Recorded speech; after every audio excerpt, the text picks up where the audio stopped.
correctly with the correct amount. D20 Radio, where gamers roll. www.d20radio.com.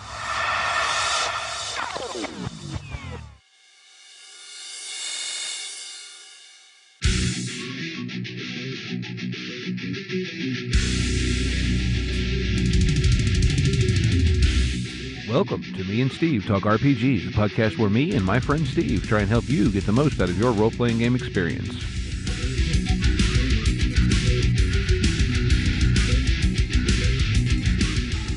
What is up, Gamer Nation? How's it going? Hey, Welcome back to Me and Steve Talk RPGs. I'm Steve. I'm here with... Steve. Well, hey, Steve. Hey, we got a podcast for the week to shout out. We're talking about Fortune and Strife this week. Yes, and Fortune and Strife is the newest show from the same people that bring you the Court Games podcast here on the D20 Radio Network. It is a 5th edition Legend of the Five Rings actual play podcast made for the L5R community from the L5R community. So join them every week as their samurai travel the Empire, trying to find their way through mystery, myth, and family. And you can find that at courtgamespod.com/L5RFNS. And we'll put the link for that in the show notes. So, me and you ended up having a conversation over the weekend because I got to run Cyberpunk Red for the first time. Mm-hmm. And I had sent you, before that, I'd sent you a TikTok of a guy talking about D&D 5th edition, talking about how the players had all of these stack effects and basically making DMs unprepared for that. We ended up breaking into a conversation after our gaming session and talking about it, and I said, well, or you said actually, why don't we just hold off on this thought and use it as a podcast episode? So here we are. Yep. So yeah, once again, our after gaming conversation turns into a podcast. But the guy brought up a valid point, and his point wasn't so much that the system was broken or unbalanced, as I recall, but that there are no tools for DMs to deal with the synergies and the, for lack of a better word, system mastery of the players. And, you know, it brings up a lot of interesting points of discussion, I think. Yeah, I really do agree. I know we've talked about 5th edition, and neither of us hate 5th edition. I just want to get that out ahead of time.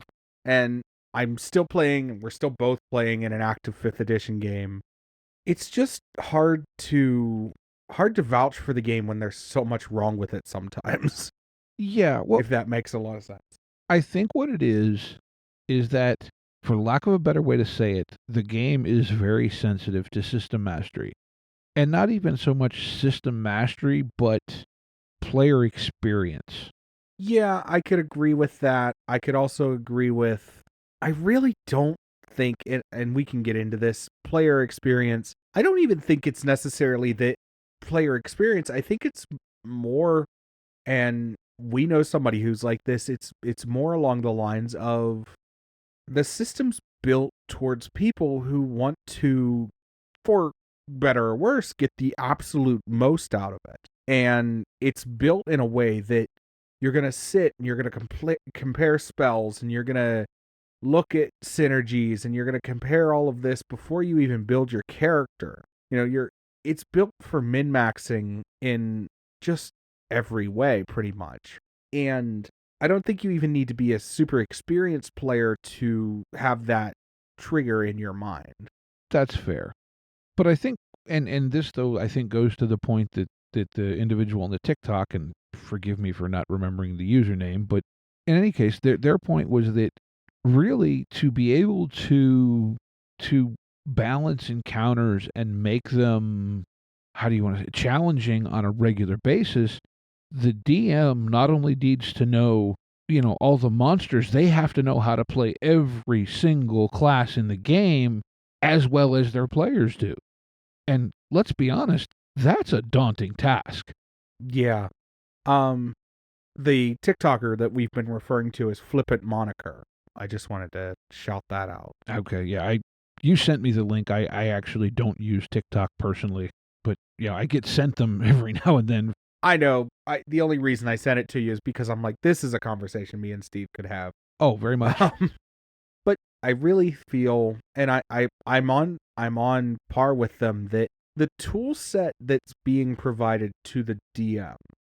So as a new player, depending on your personality, you can fall into that broken character mentality really quickly. But that being said, as a DM, it's really hard to make a broken combat encounter with players that are like that. Whether it be experienced players or even new players that are just in that mindset, because the book doesn't give you the tools to do so. The challenge rating is wrong in a lot of ways because it gives players the tools to make, these ridiculously broken characters, but it doesn't give the DM the tools to answer that. And we talked about power spirals probably, well, not counting actual play episodes, but a couple episodes ago. And that's a way that power spirals get out of hand, is that, you have this situation where players are using the tools at their disposal, and the DMs don't have the tools to answer in kind. If you're telling me should be a challenge rating, let's say 7, I should be able to run a challenge rating 7 encounter, but I shouldn't have to run a challenge rating 10 or more. Yeah. Well, and see, this is where, and I brought this point up briefly when we were talking the other night. I don't think it's the right thing to do to balance a game with how do I want to say this? To balance it with the idea that your players have a given amount of system mastery or knowledge of the game, because, and again, this is where, Dungeons and Dragons being the world's most popular role-playing game, it's going to attract a lot of new people. And if you balance the game around how people who have been playing it for years would play it, it's not going to be the same experience for brand new people. And so I think in some ways what happens with Dungeons and Dragons is that the books are written from the perspective of someone who maybe, or are written for someone who hasn't necessarily played it for years. But when you turn a bunch of people loose who have been playing other versions of Dungeons and Dragons or other role-playing games for, who knows how long, suddenly it becomes a whole different animal. Oh, yeah. I completely agree with you that having experience in role-playing games makes Dungeons and Dragons a different beast entirely. And I completely agree that it's not that friendly to new players. It is and it isn't. It is that it's accessible. It's not that it is actually friendly to new players, because we've both seen at the table new players struggle with not just the game, but basic core proponents of the game. The action economy is one of the most basic things in the game, and it's so confusing to new players a lot of time, especially when you start getting up into higher levels. And if you have experienced players at the table and new players at the table, experienced players don't necessarily want to start at level 1, because the experienced player is going to be bored because they know what the game can be higher levels. Mm-hmm. And a new player is not going to know what to do at a higher level, really. They're going to be confused by either the action economy or what they can do, what their character can't do. It gets to be this weird mess, essentially. Yeah, I agree with you. I think it's a strange thing, really, because and I guess maybe this is one of the reasons where I've found myself in a lot of the games I've bought recently, and I hadn't actually thought about this until I was thinking about it today. But I think the last, call it 4 or 5 games I've bought are all levelless. Yeah, I completely understand that. I haven't. No. The last couple games that I've bought are levelless. Unless I haven't dug into it yet. Unless Twilight 2000 has a level system. The last couple games that I bought are levelless. Mm-hmm. And I've been buying a lot more lighter games. Mm-hmm. Like Dungeons and Dragons is it's a heavy game. there's a lot of stuff to keep track of, and there's a lot of stuff that you're just going to ignore. But it's still a heavy game. And it's a lot to keep track in my mind, and I've gotten to this point where stuff like Cyberpunk Red, right? Cyberpunk Red's a very deep, rich game, but I don't consider it heavy. You know what I'm saying? To a point. I've had that specific discussion with people between either Red or 2020 versus 5th edition D&D as far as which one's crunchier or heavier. And yeah, I don't know how to define it, because in some ways there are elements of Red of Cyberpunk, either version, that are a little crunchier, but there's not nearly as many fiddly little conditions and this thing and that thing, and the action economy is much, much simpler.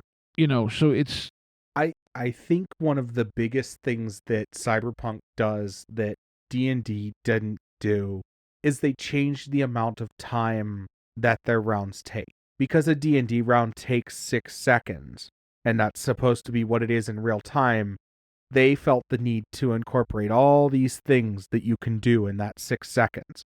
But Cyberpunk lays it out really cut and dry. You have 3 seconds, you can move and do another thing, and that is it. Mm-hmm.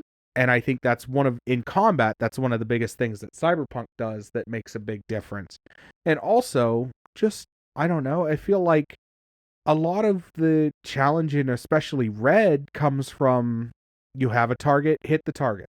Did you hit the target? No? All right, well, what happens? You know what I mean? Mm-hmm. Whereas D&D has a lot of, okay, let me put it this way. Skills-wise, in Cyberpunk Red, you're adding 2 numbers plus your dice at absolute most. And if you set up your character sheet beforehand, you're adding 1 number plus your dice roll. Yep. In D&D, you might be adding, well, you're going to, all right, so I roll this, but you're helping me, so I roll it with advantage. Also, you cast Bless on me, so now I get an extra D4, and I have my proficiency bonus, plus, you know what I mean? Like, the things are starting to get where it's like you're starting to add everything together going, what is with all this stuff? Yeah.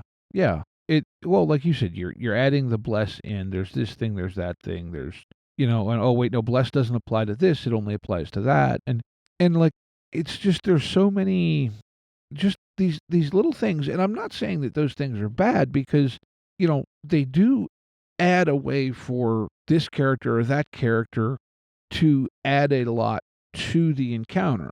Right. And I'm not saying that's a bad thing in any way. I'm not saying that having characters who can buff other characters is a bad thing. That's not what I'm saying at all. What I'm getting at is that a game that's being sold aimed towards new players sure has a lot of complexity that isn't explained very well a lot of the time. Yeah. I think the other thing that compounds that issue is that so many of those of us, and I'll throw myself into this, that have played D&D through the years or other games, we just sort of, what do you want to say, kind of backdoor memorize things and don't. Yeah. And so we're doing it, but we aren't even really aware we're doing it. And so when you're trying to teach a new person, it's very hard to show them those things because it's not a conscious action on your part. Right. It's all the little, what is the action economy for me was that way. So when I see a new player sort of struggle with that, I'm like, well, it's been a long time since I had to think about that. But yeah, you're right. Well, so yeah, that one in particular, I mean, that's the one we've seen cause a lot of confusion at the table.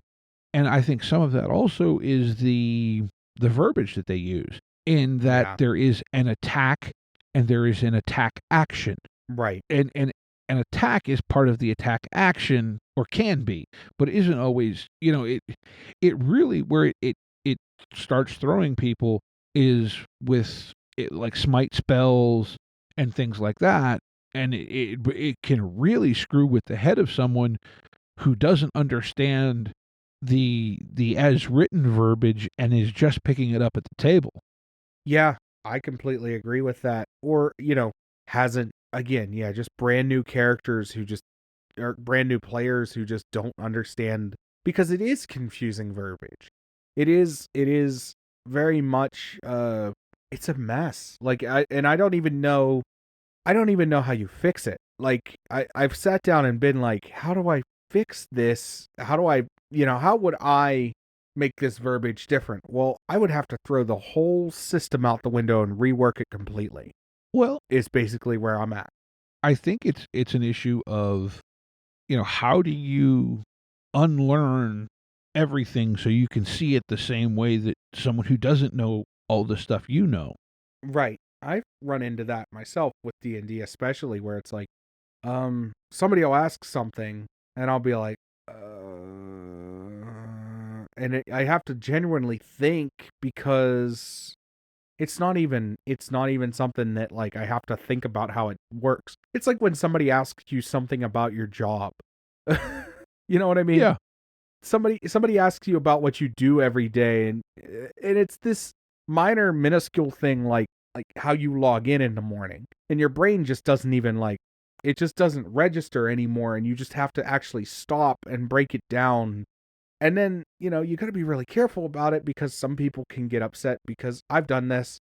I've tried breaking things down. I've gone too granular, and people get really upset because, well, it comes across like I'm trying to be ignorant, and I'm not. I'm just, for myself, this is how I have to break this down. Yeah. Yeah. No, and I know exactly what you're saying. And again, it's just, I think 5th edition, and I've complained about this before, and me and you had a little bit of a discussion on this. I think part of the problem with 5th edition, though, and this is another issue really completely separate from that. Speaking on new players, all right, if I go out and I buy Cyberpunk Red, I don't need any other books, and I have all of the rules, right? Right. If I go out and I want to be a DM, and I buy the Dungeons Master's Guide, I then also have to buy the player handbook in order to have most of the rules. Right. I then have to buy all of these other splat books to have all of the rules. Well, let's not forget the monster manual. Right, and the monster manual as well, which doesn't really have rules in it, but does have attacks and creatures and things. Right. Yeah, it has the monsters. Right. But what I'm getting at is, in 4th edition, and I know it got updated and changed and all that, 4th edition, say what you will about it, there was a book called a rules compendium. It was all of the rules. So you could ideally buy the Dungeon Master Guide and the rules compendium, and that would be everything you needed to know. In 5th edition, they have no interest, it seems like, in putting that out. Or if it exists, I've never seen it in a store, so that's why I assume it just doesn't exist. Yeah, I'm not aware of it existing. Yeah. And that says to me that, I understand money is to be made where there's money to be made, but that says to me that they have no interest in actually helping new DMs make their life easier and make understanding the game easier. They're more interested in, it's a more player-focused game than it is a DM-focused game. And that's not fair. That's not fair to the people that want to run games. That's, just straight up. I knew people that didn't like playing but loved storytelling, and they'd much rather run a game than they would play in a game. Yeah. Now I wonder, I've never bothered to download it. I wonder if you could use the SRD that way.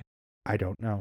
But it's just one of those things where it's just a thought that I have, is that, like, as a new DM, you're sort of, let's just hope you don't have a group of experienced players to play against, or play with, because if they're experienced, they're probably just gonna, like, and I don't mean this to discourage anybody, but if your players are experienced, they more than likely know more about the game than you can really absorb from just the core books. Yeah. And that's not me saying anything to discourage. We've had a full episode about, no, just go out there and DM, don't be afraid. And you don't need to be afraid of that, but in D&D, it's just something to be cautious of and something to be aware of, something to know that there is a possibility that your players are going to show up at the table with these characters that are just going to synergize in such a way that it is absolutely going to destroy your campaign, or at least your combats, I should say. Your not encounters. necessarily the full campaign. but your encounters are going to be rough for a while until you get everything adjusted in the right way. Yeah. And I don't think that's fair to new DMs. I really don't. I've always sort of felt that way, is that like they do a good job with the pre-written modules, but again, players are showing up to pre-written modules with stuff that's just walks all over it. Well, to example what you just said, that I don't know what it was, a month or two ago, where we did that thing with the one section of Curse of Strahd. Yeah, and we just walked all over that. Right. And now the character I was playing, if you'd have totaled up the damage I did in the encounter, it probably was pushing probably 50 to 70 points a round combined with one spell slot. And I wasn't doing quite that much damage, but I was doing a little bit to everybody. Yeah. And it might have been close to that till you factored in how many creatures and everything was getting hit, but yeah. Well, that was the thing, is it was because of AoE effects, but right. But yeah, I was playing a cleric rogue, I believe, and so I popped the Spirit Guardian spell, which coincided to be roughly the same size as the room we were in, and was then able to, repeatedly sneak attack. Right. And I was just popping just evocation wizard spells. Yeah. Just higher level evocation spells. And just acid splash and meteor strike and all those stupid big dumb AoE spells. Yep. Whatever. Yeah. And the DM at the time was like, wow, you guys really ran through that. Yeah, we weren't really prepped for it, but we did just sort of happen to synergize in this way. And that's a good thing and a bad thing for D&D. It's a good thing that, like, yeah, you can get a feel for this, and it can feel really good as a player, but as a DM, and I've been on the other side of that, as a dungeon master, you sit there and go, that was supposed to be a pretty challenging combat, and y'all just blew right through it. And I think they have added some things to 5th edition to try and mitigate that with the legendary resistances and legendary actions, but that's only for, so to speak, boss level encounters typically. Well, it's only for what you would refer to as a legendary creature. Yeah. And there's a lot of things, like, I'm sorry, but if I was playing an evocation wizard, a goblin horde would not be terrifying. And it should be. It really, really should be. Yeah. Like a horde of probably 10, 15 goblins? That should be scary. But I look at it and go, eh. Yeah, because even if they save, my fireball is going to kill them. Right. Yeah. And to a certain point, I understand that. But at the same point, to me, that also creates an imbalance in the world. Because why are there any goblins left? Because there are clearly wizards capable of just wiping them out. So why wouldn't, good King so-and-so just say, oh, Wizard Sam, here, take this squad of soldiers and go get rid of all the goblins. Right. And, like, I don't know. I'm so at this point where I feel like 5th edition Dungeons and Dragons, when they do eventually come out with a 6th edition, I do hope that a lot of these criticisms are raised, but I really don't think they will be, because it's this juggernaut that it's almost universally loved. Like, I don't want to say universally loved, but it's this juggernaut that everybody's like, yeah, it's really well done, until you start nitpicking it, and then it's not. You know what I mean? Yeah, it's weird because, like you said, I like to play it sometime. I couldn't play it as my only game. It doesn't work for me, but I'm also not a big fantasy person. I think for me to run it at this point, I would probably consider running Dark Sun if they brought out some new material to update that to 5th edition. Other than that, I think the only thing I would probably run in it is Eberron, and that is only because the core tenet of Eberron is kind of baked into the D&D system.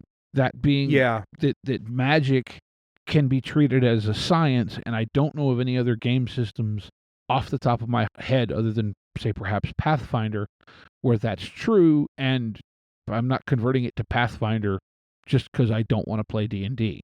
No, and yeah, it's just this fact of, I hope that if they do come out with a 6th edition, like I hope 5th edition doesn't go on forever. And when they do come out with a 6th edition, these complaints are levied against it. These like all the little nitpicks, because 5th edition is a really great system. It really is. But there's a lot of nitpicks, and there's a lot of things you can really point to and go, this makes it a really tough system for new players, or this is that. Or I hope that when there is a 6th edition, that they do look at everything that's been levied against 5th edition and go, oh, yeah, we do need to work on this, and we do need to work on that. And, we do have to try and fix the action economy, or we have to try and reword it in some way. And I'm not saying such a massive jump that was 3.5 to 4, because that was a big step in the wrong direction in a lot of ways. And I know a lot of people that like 4th edition, but personally, I really think 4th edition was a step in a very wrong direction. It was taking a game that was a role-playing game and turned it into a more miniatures game than it already was. Yeah, 4th to me felt, like you said, miniatures, almost like a tabletop MMO. Yeah, that was, I think, their goal with it, was they were trying to make it more like a tabletop MMO, and it just missed the mark completely. And I'm not going to sit here and rag on 4th edition, because there are things that 4th edition did that I really like. There are things that 4th edition did that I really didn't like. Combat became really trivial. And 4th edition did set up some of the newer things that I actually enjoy. So yeah, it did bring a lot of innovations through it. I'm not a fan of 4th edition, but that's neither here nor there at this point. I'm not a fan of 4th edition either. I just can't. I actually went back and read a little bit of 4th edition recently, just for my own edification, and I was like, I can't really hate this, because there's stuff here that they rolled into 5th edition that I really like. Mm-hmm. And that's what I realized. I'm like, I give 4th edition a lot of crap, but there's a lot of stuff there that they rolled into 5th edition that I would say I really enjoy this, or I like this system, and it started in 4th edition, and it's like, well, okay, but it was a misstep to do this, to do things the way they did them. But again, that's here nor there. I think it's more of a problem with the game currently, because it is, like I said, it is rough I've had people question. I had a friend of mine ask me literally the other night. I went to pick up my girlfriend after playing Cyberpunk Red with you. Mm-hmm. And I went over to a friend's house who is interested in playing RPGs, but he never has the time. You know what I mean? Mm-hmm. And I was picking my girlfriend up from hanging out with his wife. And he said to me, he's like, I want to play D&D. What do I need? And I said, well, what side of D&D do you want to play? He goes, I want to be a DM. I'm like, well, you're going to need a player handbook. You're going to need a DMG. You're going to need a character, a monster manual. And I said, and then there's all the other stuff. I said, I would recommend, Volos, Xanathars,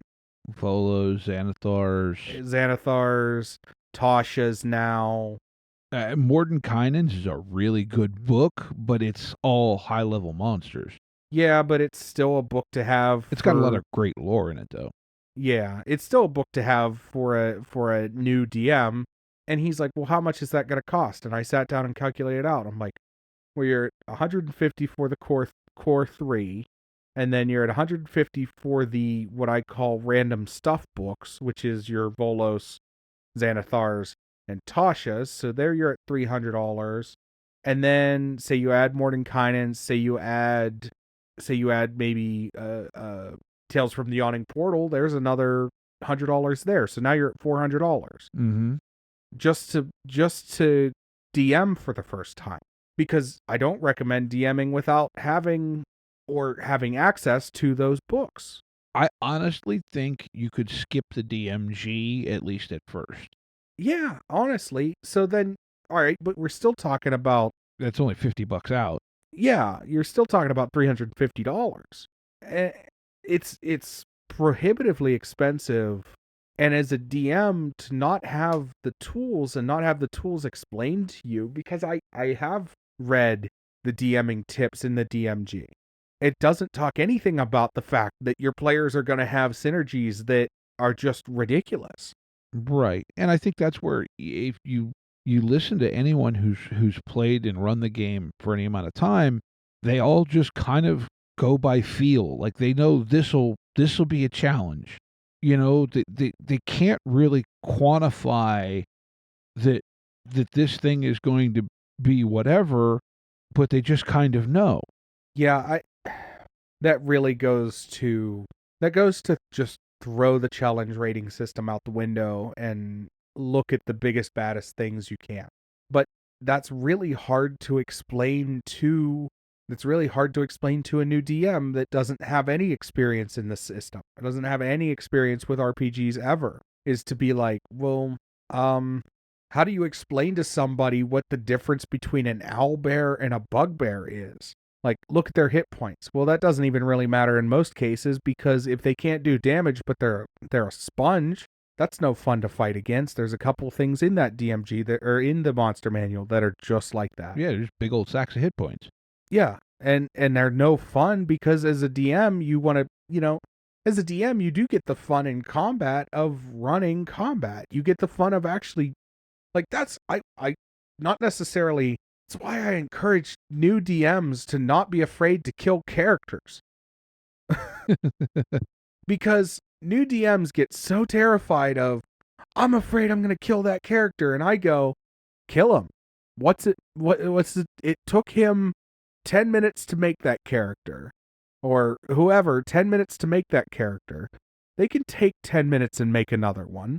Yeah. And like, I get emotional connection, and I've played, like, but if you're a new DM and you're afraid about killing a player character off, if they're brand new characters, really do not be afraid to kill that character off, because this is just the fact, is that they can take that backstory and add it to another character. Yeah. You can do things where if you have an emotional attachment to this character and it's only first level, unless you've been playing first level for maybe 3 years, which would be miserable, but Well, for you and I, yes. yeah, for most people. But what I'm getting at is that, like, if you just rolled new characters and you're sitting down for your first combat and you go a little hard on it, that's okay. If you go a little hard on your second combat and you accidentally kill a character, hey, now don't go that hard. Take that, back off a little bit. But it's hard to quantify what backing off or going hard is, because the challenge rating system just doesn't work. Well, but not only that, and I don't even know, and I'm guessing this can happen probably in pretty much any game, because it's the nature of random number generation and the dice. But we were both there. We were in a what was it, a Princess of the Apocalypse game that someone was running, and the very first encounter of the game, we made up characters. We're just starting the game. One character took a crit, and we wiped. Very first encounter. So we're looking at each other, and somebody went, well, how about we just try it again? Because, like, who wants to, okay, what do we do now? You know what I mean? So we did. We just literally rewound things, started the encounter over again, and we didn't get very deep into it. It wasn't like we made any different tactical decisions per se. There wasn't meta knowledge involved.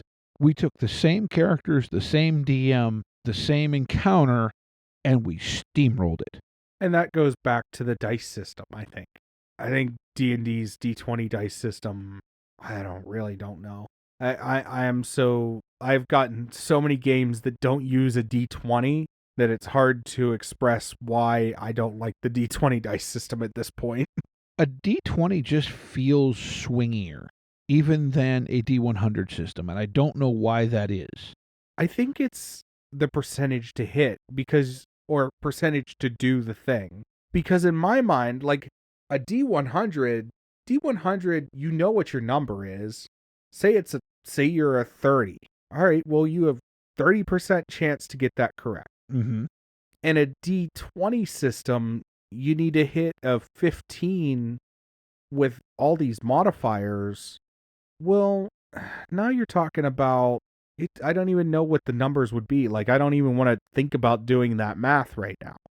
but it's just how it is. It's just like, I don't want to look at this math as far as what the percentage, like 15 on a D20 should be like 95%, but with modifiers that changes everything and makes it less. Well, yeah, there's a concept that I understand was part of the design for 5th edition that they call bounded accuracy.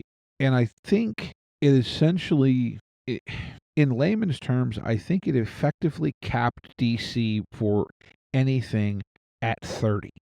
Yeah, there's a chart in the books that's like, this is impossible, and I'm like, it's not though, but okay. Yeah, and that's getting into really hardcore game design philosophy, which is something that can be really fun to talk about, but I don't think it's not what we're here to do tonight.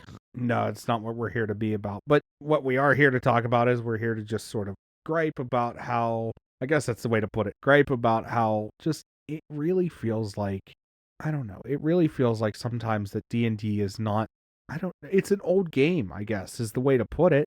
I've talked about how Call of Cthulhu feels like an old game, and D&D, for as much innovation and new stuff as they're pumping into it, feels like the same old game. And not sometimes not in a good way.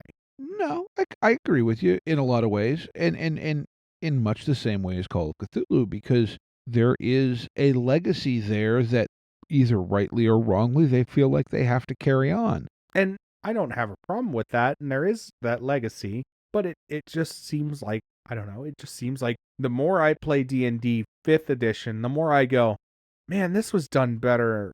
Well, it wasn't really done better, but it was more entertaining in 2nd edition because it was more deadly, or it was more of this, or, I think the more I play 5th edition, the more I'm like, here's how I put it. Here's how I would put it. It's like an everything bagel. It's good, and it is an everything bagel. But if I want something a little bit sweeter, I don't want an everything bagel. Or if I want something a little more savory, I don't want an everything bagel. No, I get exactly what you're saying, and that actually makes a lot of sense. I think because they're trying to capitalize on their market position, they're trying to make it the game for everyone, and in trying to make it the game for everyone, they're not necessarily hitting the mark for anyone in particular. Right. There are people that they're hitting the mark for, but it just, over time, I think over time, you will get to this point where you get tired of it. It's all I've had is this, and I'm tired of this. And I think a lot of people, rather than branching out and exploring their own personal affectation towards a part of the game, they just sort of fall out of RPGs in general. That's probably true. I mean, but that's kind of, where you and I found ourselves, and it's part of the reason we started the podcast, was because, I think there are a lot of people out there who just aren't aware that all these other games are out there. Yeah, and I think it's not just that, but I think there's some people that are afraid to be like, I like the really hard fantasy bits of Dungeons and Dragons. Where am I going to find, like, not that I can't find that, but I don't know that I'll find it like I find it in D&D, but there are a ton of other games that have really hard fantasy. Yeah. There's games that get the social interactions right, just like D&D does. I think you see that more, you get more of the social interaction stuff in rules light games. I find that better. It was funny. I ran a one-page RPG, Mm-hmm. and I'm not going to say what the one-page RPG was because we run a PG-13 show. I guess I could say it once. Well, but bleep, it's Dracula. Yeah, if you look it up as a 200-word RPG and you look up bleep, it's Dracula, you'll find it. And it was so weird because it's only got 200 words. But my players instantly, like, we're playing the game, and it's just this fun, silly game, but they're all coming up, they all have characters, and they all have their own voice, and they're all, they all got their swagger at the table, and this one acts like this, and that one acts like that, and that one's shy and meek, but this one's bold and brash, and it just says something about our role-playing that I love so much is the, when we played Cyberpunk, you were playing that Boosty Collins type character. That's so fun.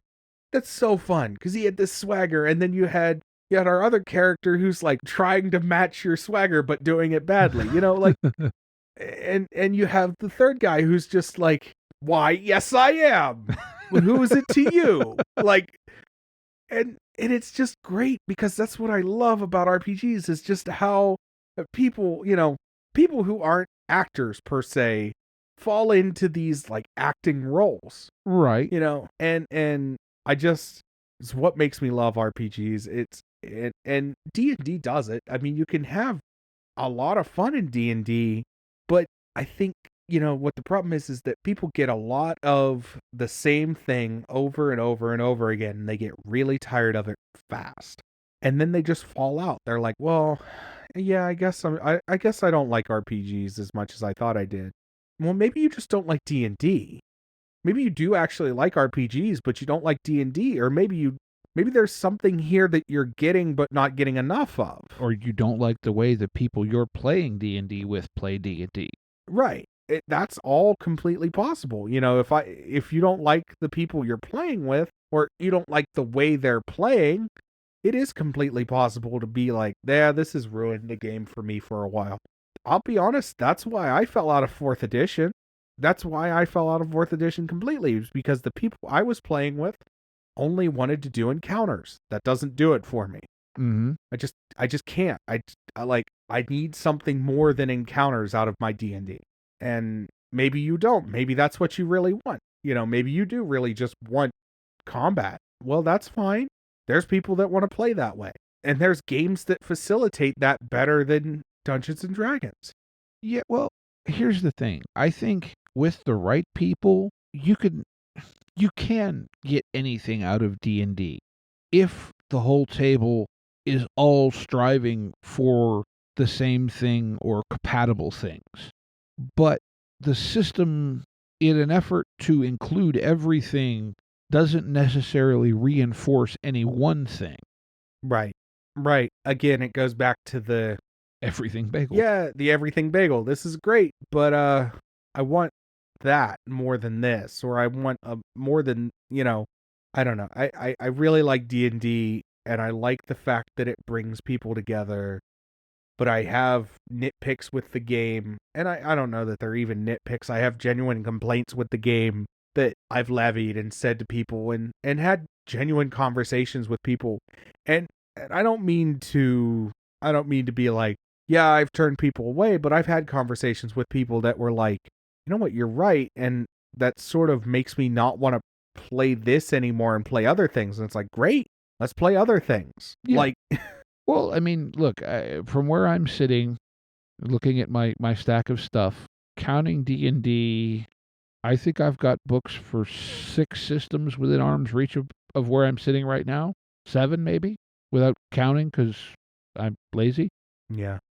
I came to the conclusion the other day, and I know you've been playing a lot longer than me, but I'm 27. I've been playing D&D for 15 years.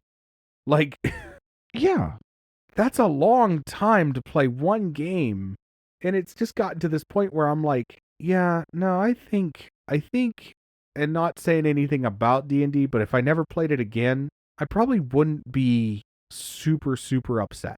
I'd be maybe sad if a new edition came out and I wasn't allowed to play it, but if a new edition never came out, say 5th edition was the final edition of D&D, and I never touched the game again, I would probably be like, it's 5th edition. No, I think that's fair. I kind of feel that way in a lot of ways that, well, like I said, if I ever to run anything in 5th edition again, other than, 5th edition D&D, other than maybe an occasional one-shot or something, it would probably be, again, if they were to come out with Dark Sun, maybe.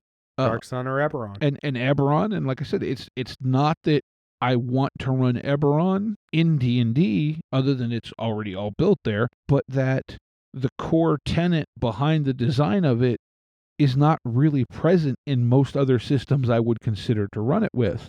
And while other people have successfully run it in other systems, and sounds like they're having a blast with it, in my head, there's a disconnect because the core thing that the whole concept of the world was built off when Keith started writing it isn't there. Right. I completely agree. I completely agree. Is that Dark Sun interests me, Eberron interests me, and well, there's a couple other things, but Dark Sun interests me and Eberron interests me, and what's not getting published in D&D now is the interesting stuff. I was so shocked when Eberron came out. Mm-hmm. And you know this. I was like, Eberron, what? Why? Like, because I thought Eberron was dead. Like, because it hadn't been acknowledged and it hadn't been acknowledged, and I was like, well, I guess, and then we're coming out with Ravenloft stories, and we're coming out with Strahd, which is a Ravenloft story, and we're coming out with more Forgotten Realms stuff, and more of this and more of that, and everything that isn't the weird side of D&D. And sort of the weird side from D&D comes back when they had the OGL. Somewhat, yeah. Well, I mean, Ravenloft, Dark Sun was second edition, although it was at the end of second edition. Yeah, Eberron was 3 or 3.5, I'm not sure. Then they used it a lot in fourth, but I think they brought Dark Sun back in fourth edition as well. But yeah, I'm kind of with you though. For me, I kind of want the off the beaten path stuff, and even a lot of the third party OGL settings that are out there are still primarily just another, I don't want to say generic because that's not fair, but they're just another take on a classic high fantasy realm. Yeah. And that doesn't particularly interest me at this point. Not saying it's bad. It just, I've had that bagel. Yeah. Well, I think we've complained about Dungeons and Dragons long enough. Yes. You want to get into Game of the Week? Game of the Week! Game of the week. Game of the week. Oh, man. Hey, I got one. You got one? I got one. You want to go? Or I got one? Go ahead and go. All right. I have Zyborg Commando Resurrection Overdrive. Yeah, ZYBORG, and then Commando Resurrection Overdrive. Okay. Are you looking at this? I have just called it up. I have not got it open yet. The art is neat. Yeah, the drive-through pitch is ZCRO is Cyberpunk Starship Troopers meeting Return of the Living Dead while chewing a piece of bubblegum crisis and rocking out to the soundtrack by the Misfits.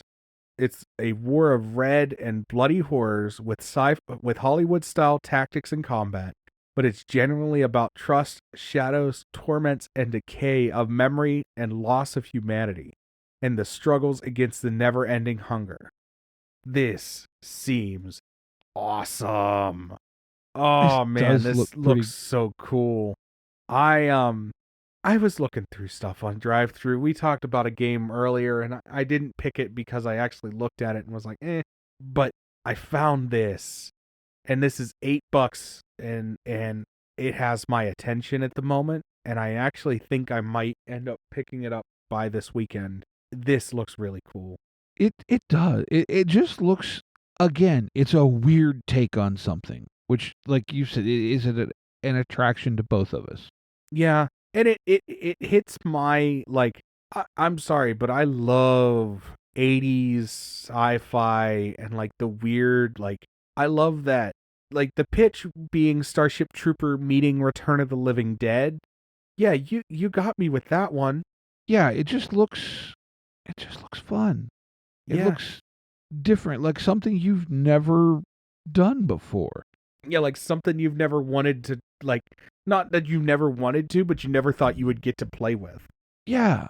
And like, then, okay, if you scroll down, there's the I'm assuming it's an illustration out of the book of the giant robo-scorpion. Yeah, with the dude with the gun that's just sort of like shooting sideways and running away. Yeah, and by the way, we're talking about, this is like a robo-scorpion that, like, on the scale of a school bus. Yeah. It's great. It looks, I can't wait. I'm going to get my hands on this. I'm definitely going to run at least a one shot of this because it looks like it's going to be really good for that. Yeah. I love the names of the call signs for the commandos. That's under, New D10X skill and combat system. Wonder what that means. I don't know. It says other unique systems on the little sidebar. Yeah. But yeah, this is something to add to your like check it out list. Yeah. I mean, I can understand it not being for everyone. I'm not for everyone. So no, that just looks fun. Like you said, at least for one shot. Yeah. Well, yeah, like a really good one shot. What do you got? I was also bouncing around drive-through, and I ran across a title that I went, okay, I have to look at that. And again, this is probably something only for a one shot, or maybe that occasional, oh, let's play something different this week, and so you have this thing that you resurrect every now and then. So what I found is a game called Rock Opera 79. You have my attention. Hold on. The blurb. Now this is a PDF. It's $7 on drive-through. It says, in the distant future of 1979, can you overthrow the evil discoocracy and restore rock's right to rule? It says, imagine your favorite rock band of all time. Better yet, a supergroup with stars from legendary acts that never had the chance to jam together in real life. Now imagine you and your friends are in that band. And just, like you want to see what it might have been like if Frank Zappa and Ted Nugent ever played together? Here's your game. And I know that reference may go over some people's heads, but, hey. That sounds neat, too. That sounds like a lot of fun to get on a table. And it doesn't say much about the rule system, but the last line of it just made me chuckle, because it says all you need are a bunch of standard dice of the same size and weight. So I'm guessing it's a D6-based system. Well, that rules you out, because you have a bunch of the same dice, but all of different sizes and weights. No, I have a bunch of standard D6s. Yeah. I just you just have a ton of other stuff. Oh, I have a mismatch. I am not one of those people who is obsessed with dice sets. Yeah, I am. I like to have my sets. They have to be nice. But I like to have more than none. Like, I'm one of those people where, like, the internet started referring to us as dice goblins. And I completely understand that, because I like clicky-clacky math rocks, because they make click-clack noises. And I like having more and more and more. And my girlfriend actually had to yell at me the other day, because I'm like, I'm ordering more dice. She's like, no, you are not. Oh, geez, this game literally just came out, like, this week. Oh, wow. Like, oh, wow. Yeah, like technically Friday?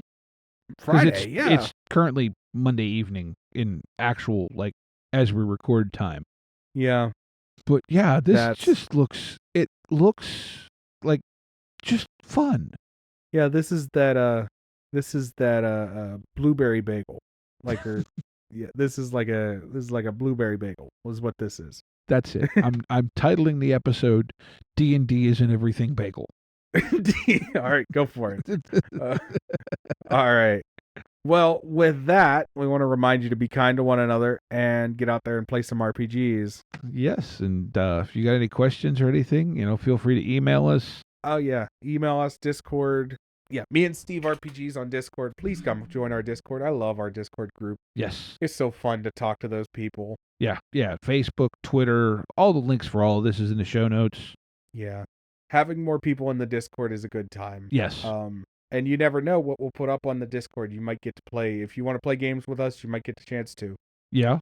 Because we're always like, hey, who wants to try this? Or we're looking for a player here or there. Or we're doing something. Yeah, you might hear my harebrained character ideas that sometimes go somewhere, sometimes go nowhere.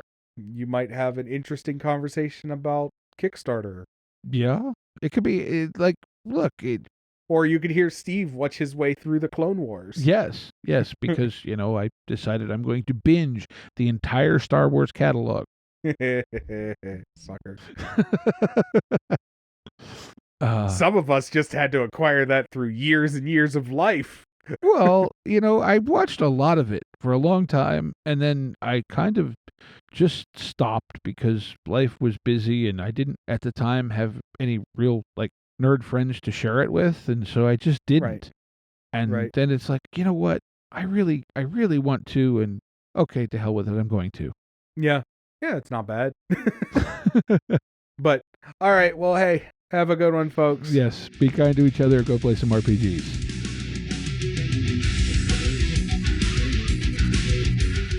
Intro and outro music by the band 12 Noon. You can email us at meandsteverpg@gmail.com. You can also find us at facebook.com/meandsteverpg. Thank you, and be kind to each other.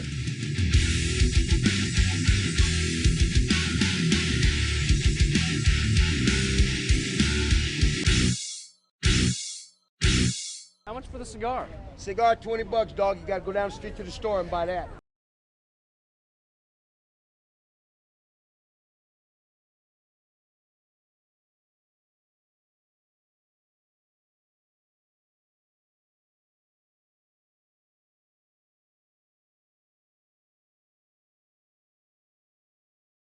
Now recording. Yeah, now we're recording like we weren't before. Yeah, well, you know.